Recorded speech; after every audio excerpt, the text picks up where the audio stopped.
I'm gonna be completely honest with y'all. I kinda completely forgot I had a YouTube channel for a few weeks.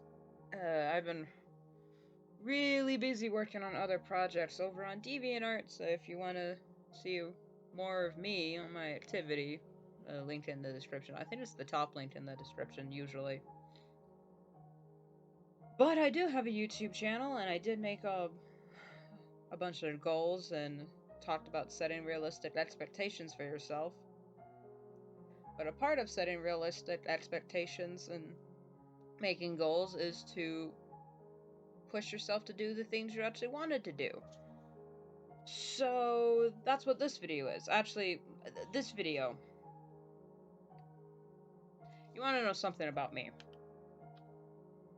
When I make friends with people or want to get to know the person, I need the walls to come down as fast as possible because I don't like being surprised by things, and I don't like people reeling back once they discover something about me or other people. So let's just get it out there. So, in the start of this trend of getting things out there about myself, here's a list of my pet peeves.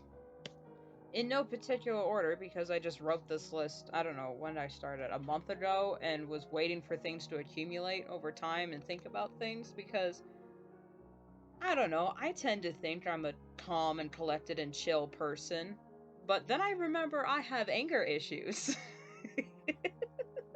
I have anger issues that I keep forgetting about for whatever reason, and a lot of things, weird things, just irk me. And before writing this list, I actually had to Google what a pet peeve was, because at the time of starting to write this, things like icks started spreading around. I had no idea what an ick was. I thought it was a pet peeve, but then I realized I don't know what a pet peeve is. So, the definition of a pet peeve is a minor annoyance that sets you off.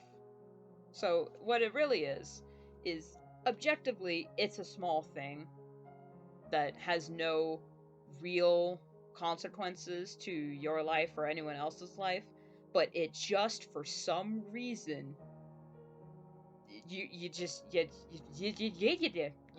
yeah. Sorry, my chair is squeaking up a storm. What the heck? And so I'm just gonna go through this list of pet peeves that is not extensive. It's like 1, 2, 3, 4, 5, 6, 7, 8, 9, 10, 11, 12. Oh my god, I added some. It's 12 things. 12 of my pet peeves that just, for some reason, irk me to no end. Number one, off the top of my head, because this one really just. Ugh.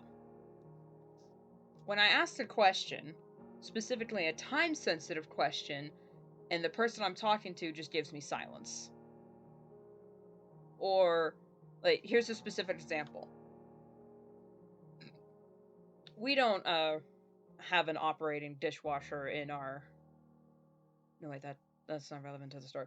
Say I'm putting away the dishes, and I don't know where a specific item goes or where the lid is, so I turn to the other people in the room that, granted, aren't looking at me and aren't interacting with me. So, but they're like in the room, they're within earshot, and I ask, "Hey, where does this go?"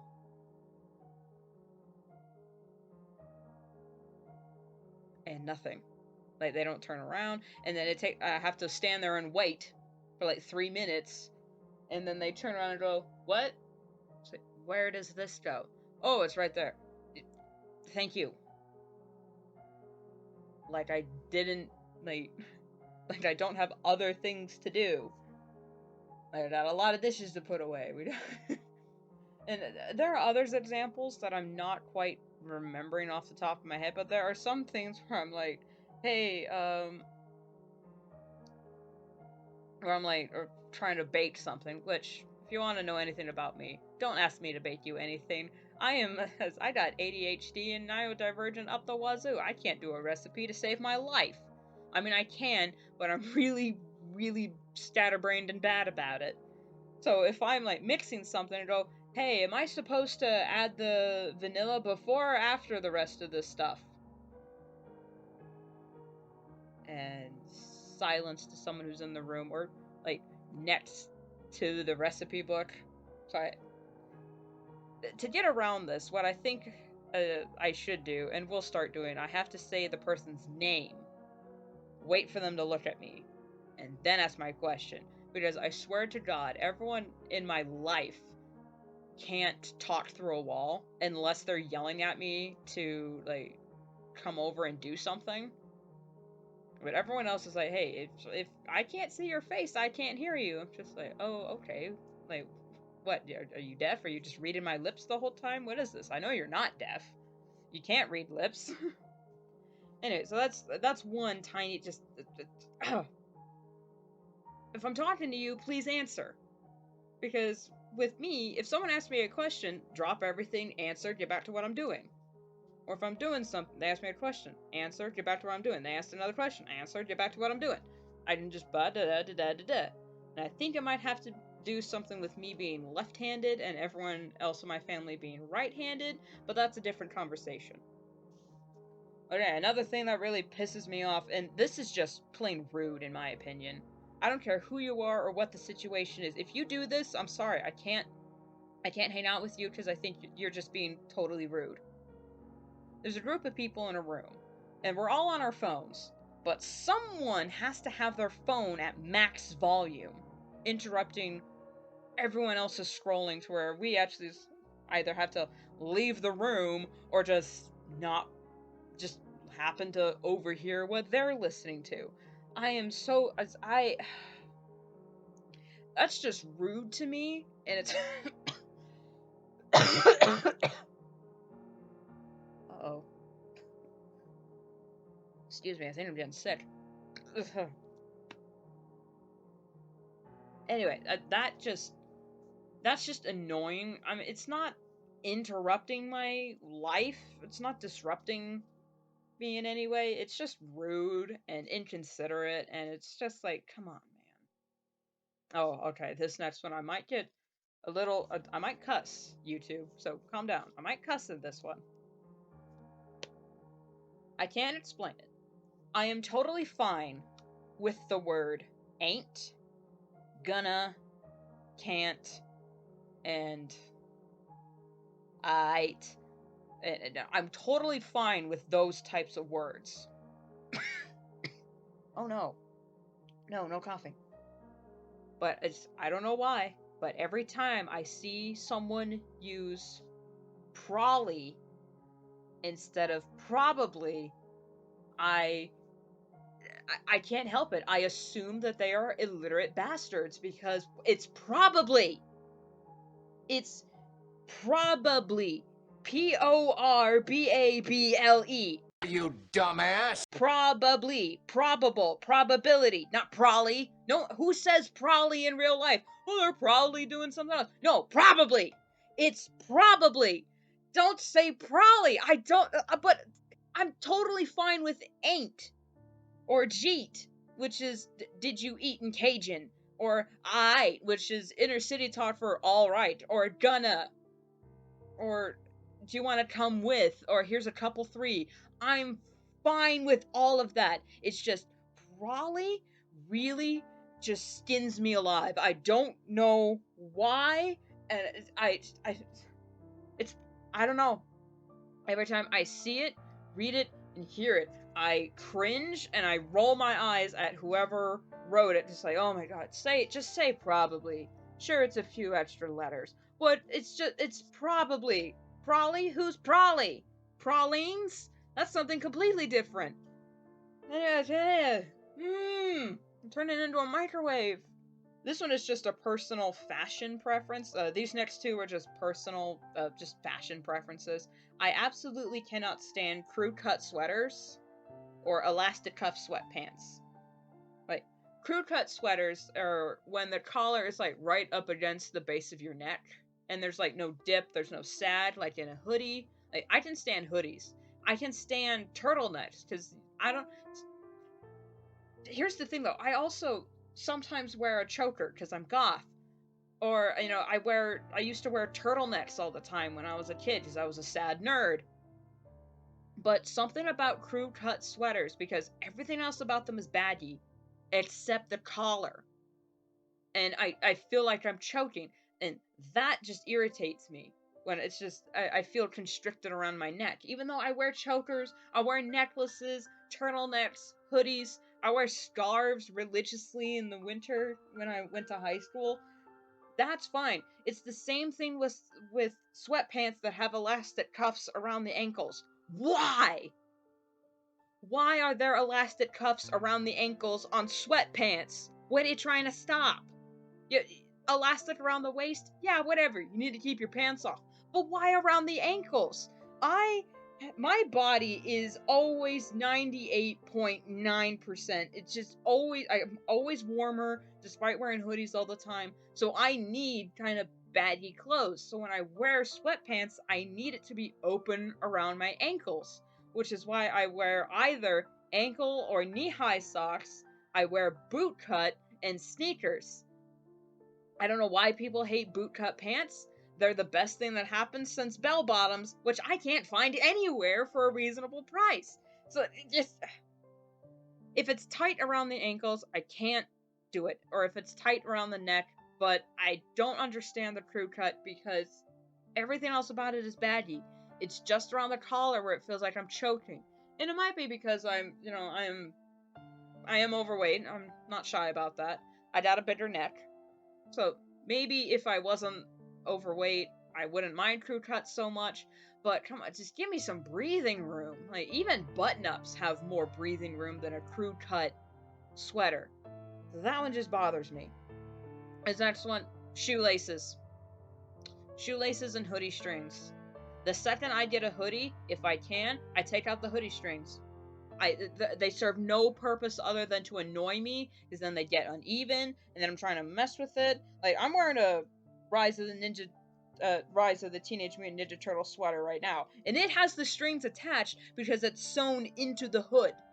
Why? The point of the strings is so you can pull and close the hood a little bit to keep the wind out. That is the purpose of the strings. But now I'm just fiddling with them all the time, so they're uneven, they're frayed, and they're just so. God, I hate hoodie strings. I hate them so much, and I don't understand. I think it's because my sister has cats, and I used to have two rats. So whenever I'd like lean over and do anything, the cat's always choking me, or the rat's chewing on my strings, and it's so annoying. Yes, I have something to fiddle with, but I got fidget rings for that. And it just, hoodie strings, and I hate shoelaces for the same reason, but not as strongly. I prefer, if I'm gonna have shoes, and I've always done this, I would tie my sneakers as tight as I like, but loose enough to where I can just kick them off, so I can put them back on for them being tight, but not tight where I can't move around, so I don't have to tie them again. You know, I've always done that, and I guess it's the same mentality I had when I was in high school and we had lockers. I would always jam my locker so it would just open, so I didn't have to screw around with the combination, because I grew up in a rural area, so thievery in lockers really wasn't that big a deal, because what are you going to steal, my textbooks that we all got for free? Who's going to do homework in this society? This farmer art agriculture society I'm forced to live in. Anyway, so shoelaces and hoodie strings, I don't like them. I don't like them one bit. If I could wear shoes that either are just slip-ons, boots, or the laces are already pre-tied, then I can do it. But even then, the laces get untied, and then I gotta retie them because I'm clumsy. So my feet are I'm always tripping on my own feet most of the time, or my feet are getting caught in my own pant legs. So I'm gonna step on my shoelaces if they're not tied and tucked. But so I guess that's just a health reason for me for not to liking shoelaces, because I've tripped so many times. I fractured my right arm when I was a child because I tripped on the sidewalk. I can't confirm if it was my shoelaces or not, but I did distinctly remember I was running on the sidewalk, yeah, I know, with my backpack on one shoulder, yeah, I know, and I kicked my own foot running. I don't know how I did it. I kicked my own foot. I landed. Boom. But thankfully, I landed in the grass. But I landed on my right shoulder with my backpack pulling me down. Crash. Fractured it. And I'm still feeling the effects of that injury to this day. That was the 4th grade that happened. I am almost, what am I, 24? I'm 20, oh my god, I'm 24 years old. That was 14 years ago, and my arm still sometimes hurts. It's not fractured anymore, it did heal up, but it's got the, you know, it's still got that injury, and, well, that's an injury story, and I got out of my shoelaces rant. This is actually gonna be a long video, okay. This next one, just, every time I see it, I skip over it, I roll my eyes, I skip, because I know I'm not gonna enjoy it. The Strange List of Rules creepypasta. If I see any creepypasta that has strange list of rules, or the rules are weird here, I ignore it. I don't listen to it, I don't even give it the time of day. A few times I was tricked into listening to a strange list of rules creepypastas, but then it wasn't about the rules at that point. It was just about something else because they didn't know the legend or something like that. That's fine, but anytime, 100% of the time, except one, and I'll get to it, except one time that I, listened to a strange list of rules creepypasta, I was bored, I hated it, the protagonist was unlikable because they didn't have a personality aside from scared, and it's so boring. It's so dumb. There's no stakes. Well, sure there are stakes, but I don't know.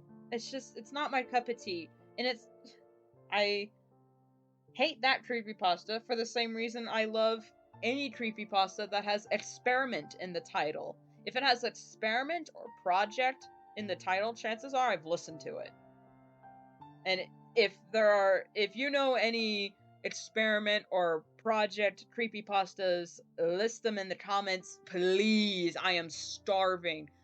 There's only so many times I can re-listen to Apple Sleep Experiment or the was it the God Project or the God Experiment or something like that. There's only so many times I can listen to those without getting bored. And yes, I know about Russian Sleep Experiment. I just prefer the My Little Pony version. Sue me. Can't cope. Wait. The one strange list of rules creepypasta air quote story that I've seen that I actually liked was Night at the Museum. That is the only one I liked, and I haven't seen the third one, and I haven't seen the new animated. What is it? A movie or a TV? I've only seen the first two, and I did like those movies. So that is the only time I liked Strange List of Rules, because the story continued after the rules and he figured it out, and it was about him learning how to work with everyone in the building and saving everyone in the building. That was fine. But then the second one, it wasn't about a strange list of rules. It was about keeping everyone together and stopping a pharaoh unleashing a curse. It was weird. Anyway, that strange list of rules creepypastas, I can't do them. Here's another. What? I can't call the cops. They won't believe me. Trope and creepypasta. You know what? This video is gonna be a semi two-parter because this is just gonna be the other creepypastas. Other pet peeves I have. I'm gonna make a whole list of pet peeves in creepypastas that I don't like because, or just like writing in general, because as a writer, I feel like I'm not more in tune. I'm listening to creepypastas not only for entertainment, but also as a learning experience. So when these certain tropes keep popping up in creepypastas, I just roll my eyes and scream at the characters, there's a simple solution! I can't call the cops. They won't believe me. Fucking lie! Language! Just lie! Here's a perfect example. characters getting chased by like a Wendigo or something like that, which I try not to listen to Wendigo stories because of personal reasons. And they like get a phone and they're like, wait a minute, I can't call for help. No one will believe me that a Wendigo is chasing me. Just say you're being chased by a rutting bull moose, or heaven forbid, a bear, and then even if no one believes you, if you call 911 and hang up immediately, they, and I don't know if this is across the states, but, or anywhere else, but from what I've heard here in America, if you hang up, if you call and hang up 911, they have to investigate. So even if you are in a dangerous situation, call 911, and if you can't talk long, just say, I need help, these are my coordinates, send backup or whatever, and hang up. They will have to come to your location to investigate, because it could be someone in trouble who can't like afford to make noise to talk on a phone. There have been several instances where that has happened in real life. So it baffles me every time in creepypasta when a character like, I can't call the police, no one will believe me, they'll just laugh at me. I'm like, what kind of cartoon world do you live in? Well, obviously one with monsters, but just call, hang up, then at least you know a police officer with a gun and a body cam is on the way.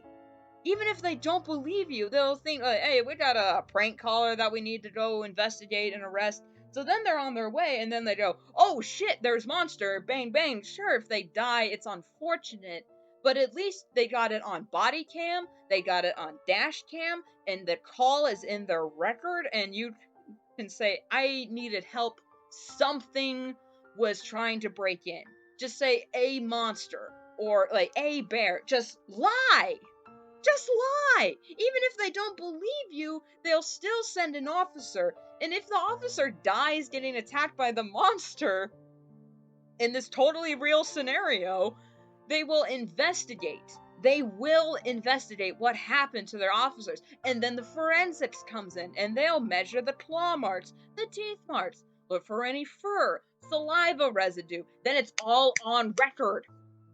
Then even if it's some bogus, impossible story that they will never believe you, but say, oh, some rabid animal attacked this person and killed an officer, you're still in the clear instead of being stuck alone in whatever godforsaken cabin you're in for whatever ungodly reason with no help on the way. So just, if this one infuriates me so much, and there's no specific reason why, aside from the fact that there's such a simple solution. Just lie. And you know what? I'm gonna save this other creepypasta trope for the creepypasta pet peeves video, because this one I could get into a lot more. But I'm already like 23 minutes into this recording, that I didn't want to make it a long video, but here we are. Here, okay, I'm moving on from creepypastas. But back to regular scheduled programming. Here's pet peeves. Oh, this one. Twitter, I'm looking right at you. I'm looking right at you, Twitter. I'm looking at you, CNN. I'm looking at you. I'm looking at news stations, and I'm looking at social media. When someone, like, overhears, like, I don't know, half of a conversation, or just sees a screenshot out of context, and then they see it, make an assumption, and go running everywhere barking that, and they're preaching it at what they saw as gospel truth, that, oh, they turned Scooby into a girl. I don't know if they did. I looked it up. They didn't. See? Here's how I didn't get screaming mad over something that wasn't true. I Googled it. I took literally 5 seconds out of my day to just look something up. We all typically have smartphones in our pockets. We have the internet, the collective knowledge of humanity at our fingertips, and no, with that amount of knowledge so close at hand, no one has the excuse to be this ignorant. Excuse my language.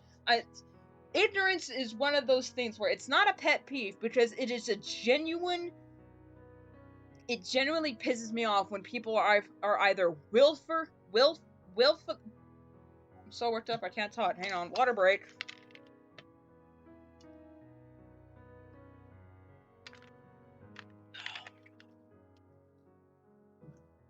When people are willfully ignorant or just don't bother to double check. Like, if you hear the fact that sheep are born with long tails and that they are docked by the farmer, you think that's bullshit and just think it's false for the rest of your life. No, you're gonna double check and Google it and find out, yeah, it is true. Sheep have long tails and they get docked. Wait, hold on. Actually, see, I'm going to show you how easy it is. I'm going to Google right now if sheep have long tails. I'm going to make another tab so I don't lose my fan fiction. Do sheep have tails? Right there.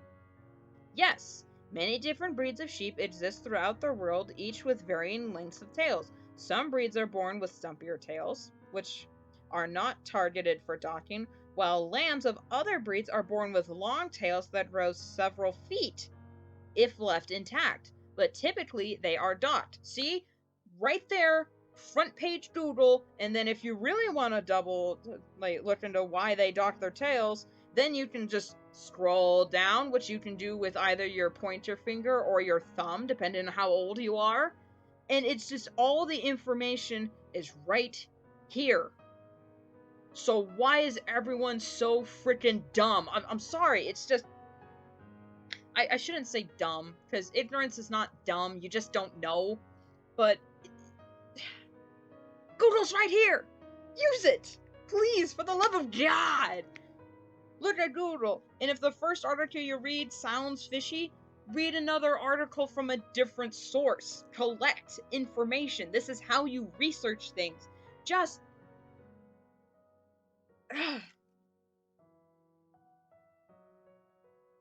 There's no reason for anyone to make assumptions about anything when we have the internet to Google things. And if you don't have internet, look it up in a dictionary or an encyclopedia, or ask, if you're overhearing half a conversation, just ask the person, hey, excuse me, I'm sorry, did I hear you right? Did you say this and that? It's like, oh, no, we're talking about something else that's completely unrelated. Oh, excuse me. Sorry, I got concerned.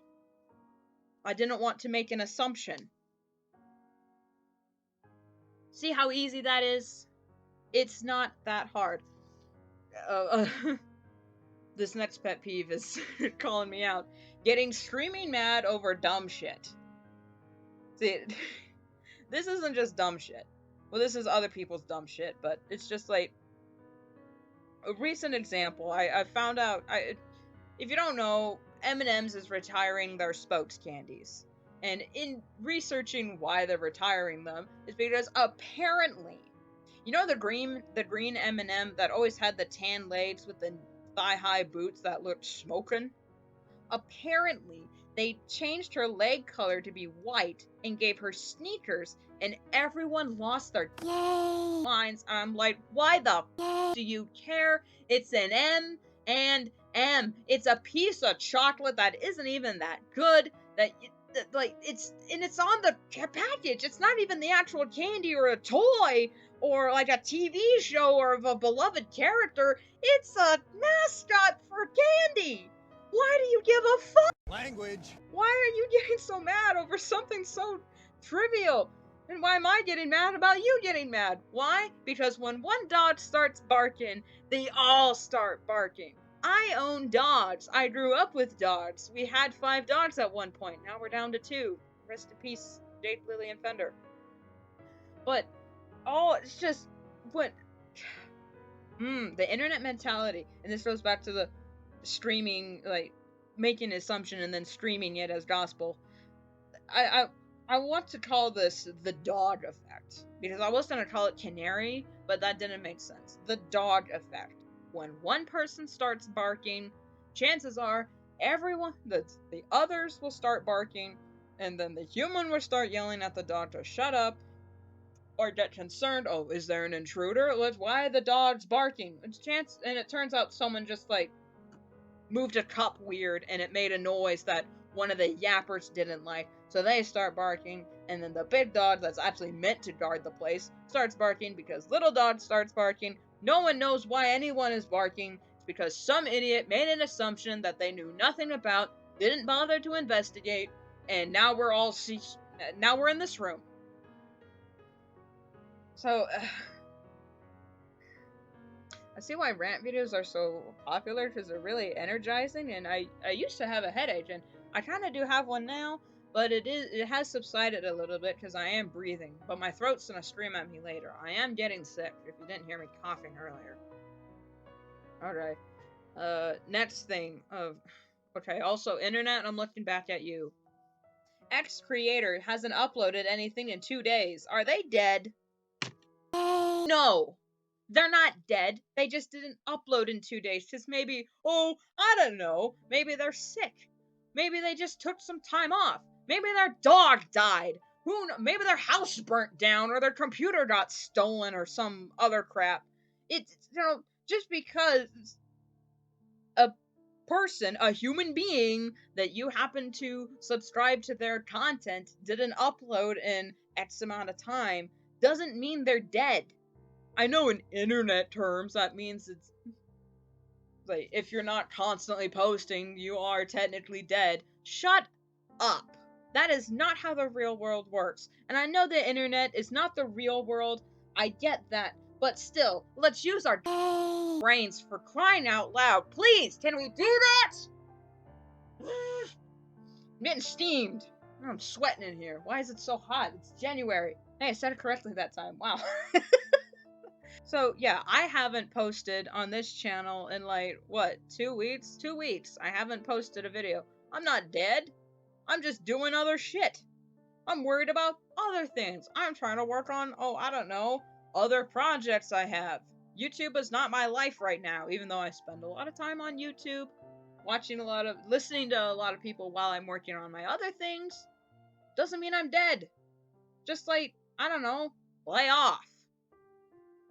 Just because they're not catering to your specific needs doesn't mean they have ceased to exist. That's baby thought.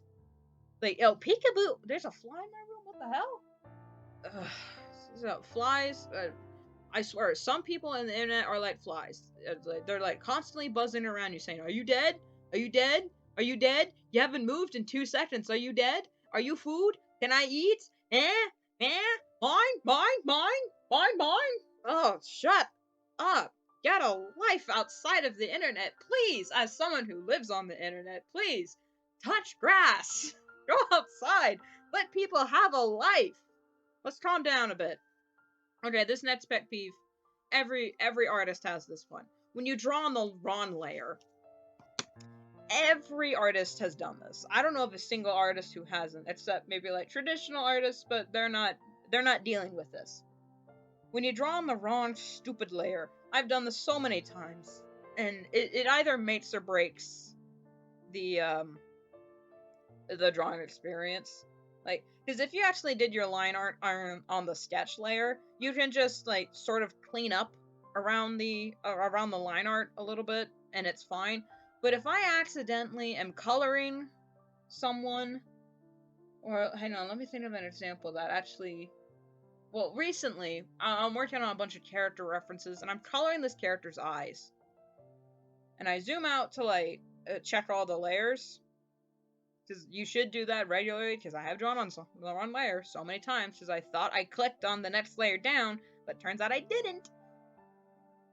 And I was coloring their eyes on on a different layer. It wasn't the line art layer, but it was a different layer completely that was not attached to the character at all. And I just went, God dang it. Well, it wasn't make or break, but it's a minor inconvenience that it's just, I feel dumb for doing it, and I don't know why. I don't know why we artists, when we accidentally draw on the wrong layer, we think, oh, I'm an idiot, I'm so dumb, I'm stupid. It's like, you didn't click thing. That's fine. It's really no big deal. I mean, sure, it's annoying, but why do we react that way? Well, that's why it's called a pet peeve. Okay, I got one more here, and I might rant about this in a more extensively in another video because it does have to do with writing. And I don't remember. I think he changed his YouTube channel, but Lyle, I'll pop it on screen. Lyle from Spoilers Ahead summarized it perfectly. The remember Star Wars writing trope, where, you know, like, what if you could watch Star Wars again, but original Star Wars kept winking at you from the other side of the bar? And if I'm gonna watch a reboot or a remake, I don't want to be constantly reminded of the original unless it's continuity. But like, if you're constantly poking fun at or saying, hey, remember the original? Yeah, this is a reference. It's like, no, you basically stole a page from the script and just added different characters and moved dialogue around. That is technically plagiarism? Sort of? I don't know. I'm not a lawyer. But it's so annoying because it's so lazy.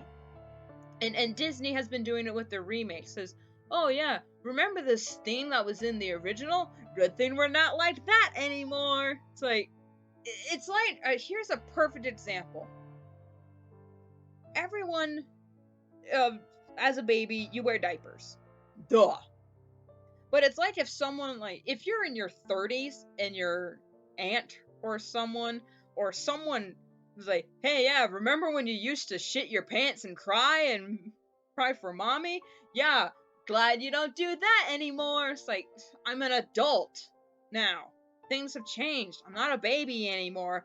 Yeah, things are gonna be different. Or treat me like a different person, because technically, you are a completely different person from when you were a baby to when you are as an adult. So quit reminding me about baby thing by saying how stupid or dumb it was. Of course it was. I was baby.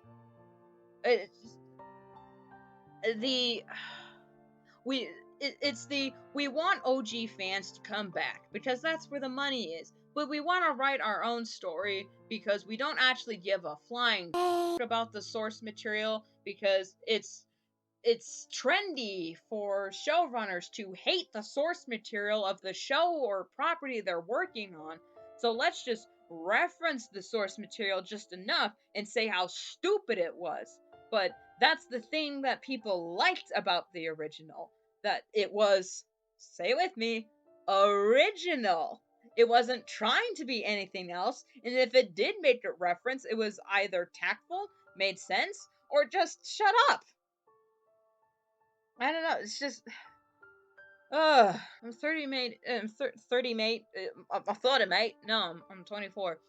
I'm 39 minutes into this recording. I need to calm down. This headache is getting worse. My stomach bubbling, and my throat hurts. So there are plenty of other pet peeves I have that piss me the hell off. But I can't get into it right now. And honestly, I've run out of notes. So maybe a part 2 or part 3 actually. One for creepypastas and no way. Or should I combine the creepypastas and write a? Let me know in the comments. Give me your good experiment or project creepypastas, and let me know if you want me to lump in creepypastas with my writing pet peeves video, because that will be another that could be an hour long if I get enough notes down, which that one will be slightly more scripted than this one just being bullet points. Anyway, I'm a YouTuber, so I gotta say this.